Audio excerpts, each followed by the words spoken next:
It is a good day to be a Star Wars fan. So yesterday, let's say the 13th. So yesterday they released the Disney Plus, which is great. I mean, I haven't really taken too. I took a little bit look at the lineup. It's all the Disney shows, all the Pixar shows, all the Marvel properties. So everything from Snow White all the ways up till today. You go on there. There's every single Disney property that they've ever done. I actually can't wait because they have the whole entirety of Boy Meets World on there, so I can't wait to watch that again. I watch that about once, twice a year, but normally, since I don't have anything on DVD and it's not really streaming anywhere, I have to go to like streaming sites or whatever. But aside from that, they also released with that The Mandalorian. So if you are a Star Wars fan, I'm sure you guys have probably caught up on this. Anyone who is a Star Wars fan probably has watched this yesterday, whether it was on Disney Plus or they illegally streamed it or whatever it is. I don't really care. I don't judge. Anyway, so if you don't know what The Mandalorian is about, The Mandalorian is a show that takes place in between Return of the Jedi and can't remember the Star Wars Episode 7, Force Awakens.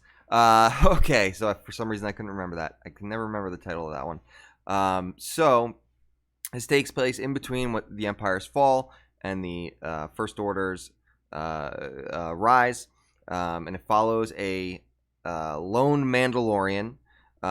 We don't know his name yet. Whether or not we're gonna have a name, everyone just kind of calls him Everyone just calls him the Mandalorian. If you don't know what a Mandalorian is, in the Star Wars canon, a Mandalorian is a race of people. They're basically a war tribe who become bounty hunters. Back in the times of I don't know too much about the Mandalorians, but I do know that just from playing the old games and whatnot, they were a tribe that were very much more prominent thousands of years prior to the current time as far as the main sagas go. They had a big war with the Republic because they were just a war tribe. They lived and breathed war. They eventually dwindled down and became bounty hunters. As far as in the current continuity, the only Mandalorians we've seen so far in the movies and whatnot have been Boba Fett and Jango Fett. Technically, if you go by the current continuity, which only includes the movies, their current comic book runs, Clone Wars, and Rebels, they've stated that Jango Fett was not a true Mandalorian. How true that is, I don't know, because the Mandalorian is a race of people. It's not just a society of people. So there's a little bit of back and forth between that as far as it being a race, or is it just you brought in and trained as a Mandalorian like you are a Jedi. It's really not the latter. It's more so you're born as a Mandalorian.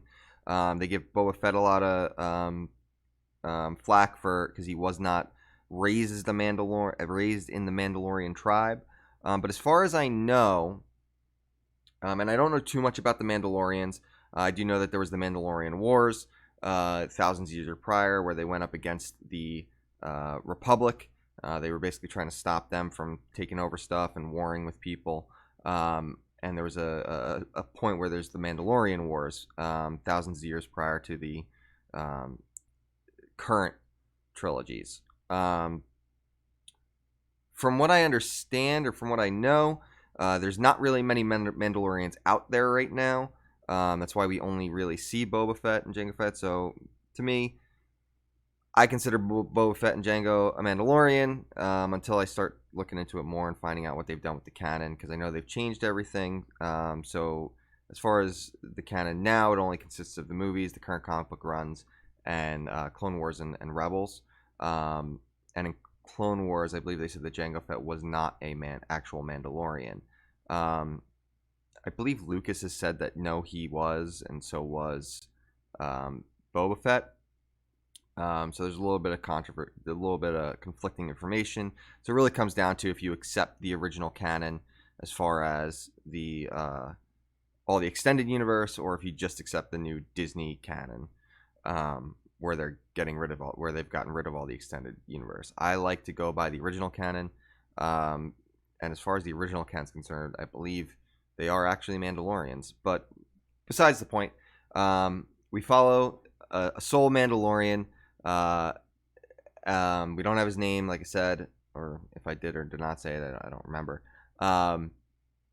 And we don't really have that much information. We just know so far that he's on a bounty for someone. He has to get his mark. I'm gonna try to not spoil anything in the beginning of this, and I'll spoil the ending because the ending is very spoilery. Most of the show, it's fantastic. It looks great. It's paced pretty well. It is a little quick. It's only 40 minutes long. I wish it was an actual hour show, like a full hour. I think they could have done the full 60 minutes or 58 minutes or whatever it would be. I think they did mess up there. I think you could have put a little bit more into it. These really should just be hour-long episodes versus this weird 40-minute thing. I'm hoping the next ones are hour-long, but I guess, I don't know. I guess they're just doing 40 minutes for whatever reason. But it's great. I mean, Favreau did a great job with as far as what it looks like. The story so far has been pretty good. I like it because they kind of just throw you into it. They just throw you in without actually telling you anything that's going on. They give you just enough information to get you hooked and wanting to know more and wanting to know more about who this guy is, why he's doing what he's doing. I mean, like I said, if you know the Star Wars canon, you'll know that Mandalorians, they're bounty hunters. That's what they do. They're a war tribe, like I said. But you could tell there's more to him. There's a couple flashback scenes. There's an allusion to the fact that he was orphaned. I don't even think it's an illusion. I think an illusion,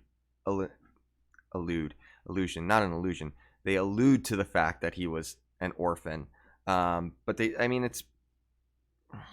it's pretty set that you're supposed to believe that he was an orphan, that there was some war going on.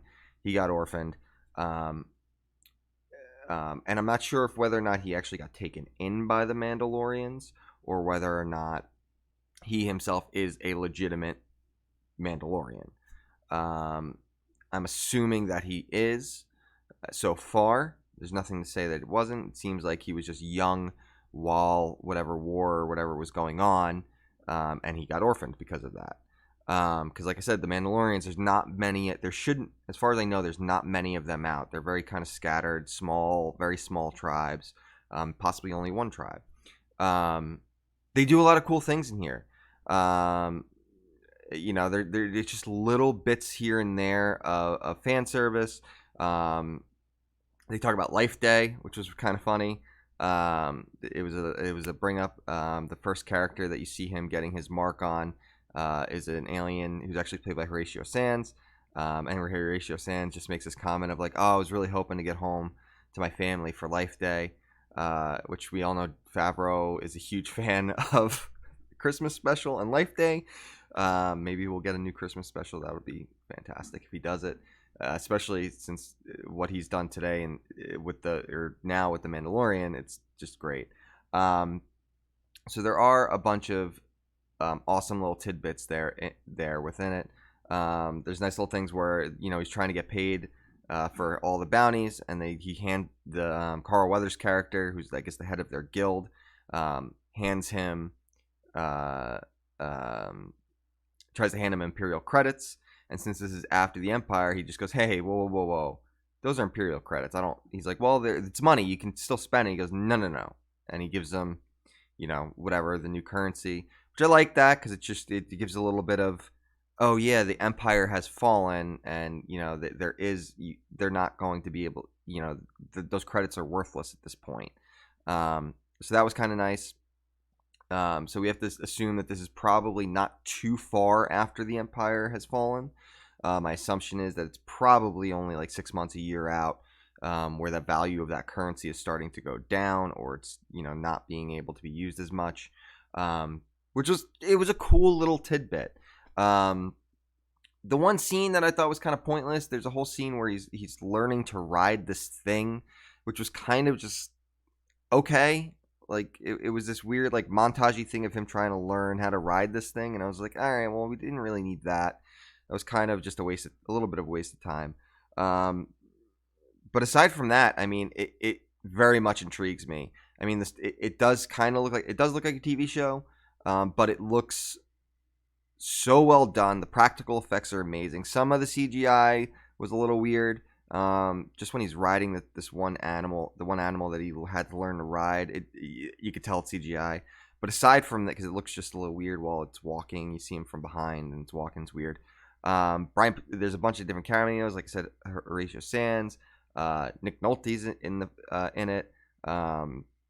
Brian Posehn makes a cameo, which was great. It's a funny kind of cameo where he's warning him, "Hey, you better get off the ice," because he's like this. He's basically bringing him to a ship, and they're on this ice planet, and he starts to go away and leave. He's like, "Oh, you guys better get out of here quick!" And he starts to leave, and this ice monster comes up and just eats him.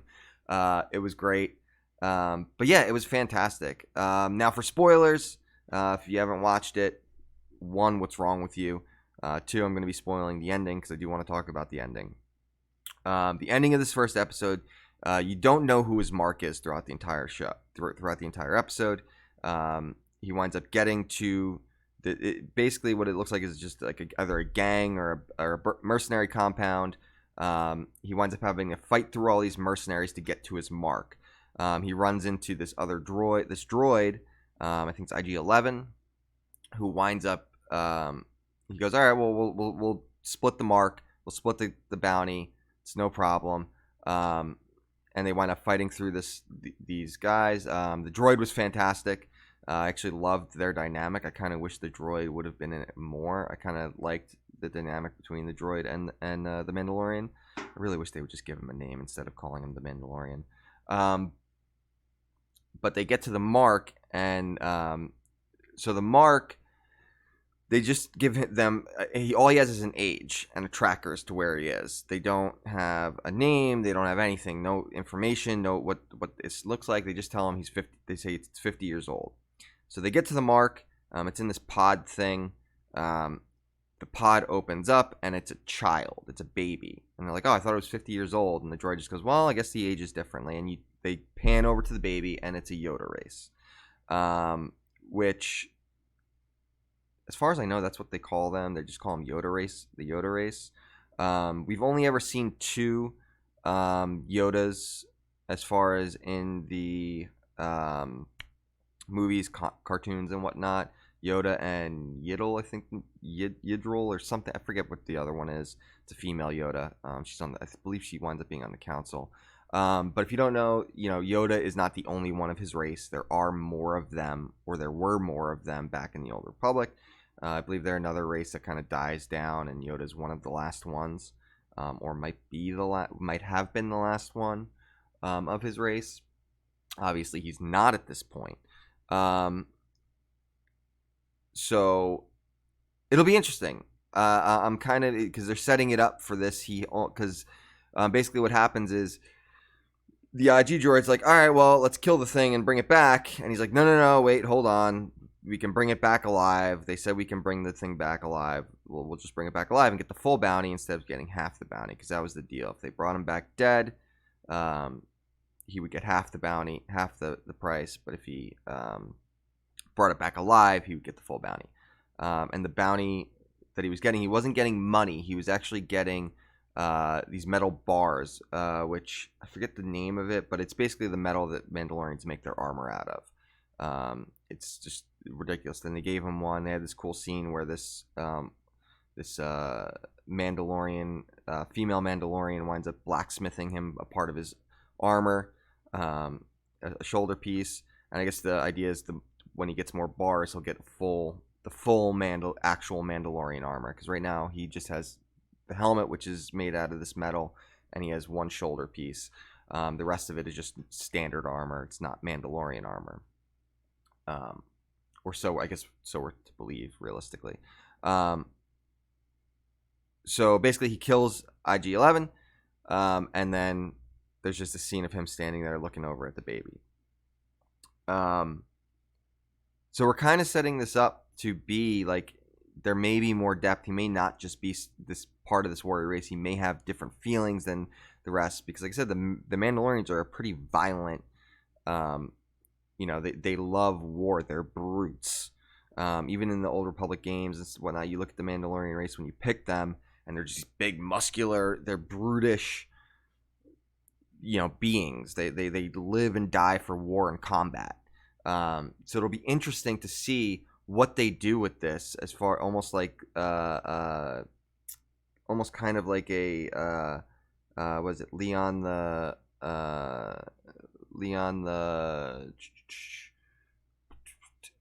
professional, whatever that movie is, Natalie Portman, where she's the daughter of the assassin and he wound up taking her on with her. I feel like they're kind of going that way with it. But again, there's not really much to go on. They haven't really divulged any of the story, which is nice, because that's what Star Wars did originally. Like, if you go back and watch A New Hope, they just throw you in. They don't really tell you what's going on. They don't tell you what anything is. They don't they don't oh god, I can't even remember the word. There's not a whole lot of exposition in those movies. There's some, but they really just tell you what you need to know. Like, especially with like the Force and all these other things, and who the Empire is and all that stuff. They don't tell you. They just tell you, this is the Empire. These are the bad guys. They just kind of throw you into the universe and let you kind of, I wonder what that is. I wonder what that is. I wonder what's that? What's that? What's that? What's that? And they do the same thing here. Favreau really understands that. I think. I think he really understands that the key to that first trilogy and why it's so good is because they don't over-explain everything. They just go into it, and there's not a lot of exposition. There's only exposition when you need it to be. It's more about showing you what's going on and letting you kind of think. They're not telling you what's happening, which is great. I'm really looking forward to the rest of the series. I think they got a hit on their hands. I think this is going to be a really good season, and I hope that Favreau keeps it going. I hope they don't really screw up this whole baby thing that they have with this Baby Yoda. I'm not sure that I would like to see that. See the baby in there for further seasons. I definitely don't want to see the Mandalorian having force powers or anything like that. It would kind of be cool to see him use a lightsaber. But honestly, I think they're going to be doing great here. I would like it to touch in and out of the main trilogy, have little nods in and out. Honestly, I wouldn't even be mad if they made references to like Luke and Leia and references to the Jedi Temple, and maybe even like had to go to the Jedi Temple that Luke starts. I wouldn't mind if they recast the Luke Skywalker to be like a younger or an age appropriate Luke, because obviously Mark Hamill is going to be way too old to come into this and be that young. Or maybe they will. Maybe they just de-age him and put him in the show. Like they have to go to the Luke's new temple and maybe try to drop off this baby there, or something like that. That would be a really cool thing, I think. Give Mark Hamill a little bit more to do. Maybe just de-age him a bit. So honestly, I give it 2 thumbs up so far. Like I said, there's really nothing I can complain about the show so far, except that they just don't give us a lot, which I both like and I don't like, because they do give you almost, like, as much as I like that they don't give you a lot of exposition, they don't really give you anything as to what this story is going to be. Just that he's finding his mark and he gets the mark, and it's the Yoda. Now, I'm not sure as far as, I think the release date's going to be weekly.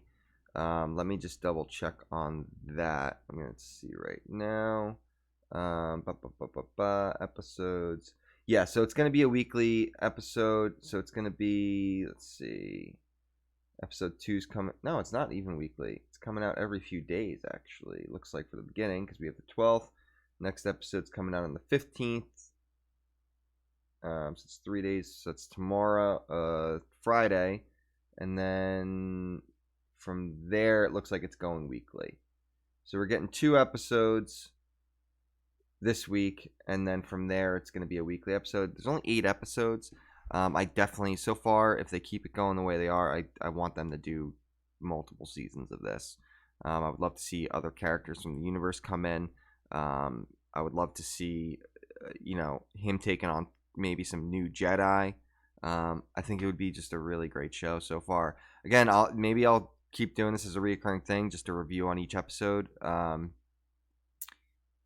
think I will. Every episode that comes out, I'll do a review on each episode as it comes out. So yeah, if you want to see more, hit that subscribe button. I'm going to be trying to put up content more on this channel, way more. My podcast, How Did You Find This Podcast? I'll link down in the description below, as long as all my social medias. We're going to be doing a lot more with that channel. Aside from just the podcast, we'll be doing other content as well. You can also follow me on Twitch. I might be going over to Mixer. I don't know yet. I just haven't had time to be doing a lot of streaming on there, but I'm going to be getting back into the streaming soon. I might start actually playing some Knights of the Old Republic again. This has kind of got me into a Star Wars mood to play that game and continue playing that game. Anyway, yeah, guys, watch The Mandalorian. If you don't have Disney Plus right now, if you're a Verizon customer and have their cell service, they're offering Disney Plus free for a year. So definitely go sign up if you get that. That's how I got my Disney Plus. I didn't purchase it initially and then found out that they were doing that promotion. I don't know when they're going to stop doing it. So if you have Verizon cell service, definitely get on that. Like I said, free for a year, if anything, just to watch The Mandalorian. Like I said, there's all the Disney stuff. I'm going to be more excited when more of the 20th Century Fox stuff starts getting released onto Disney. But yeah, watch The Mandalorian. See you guys later.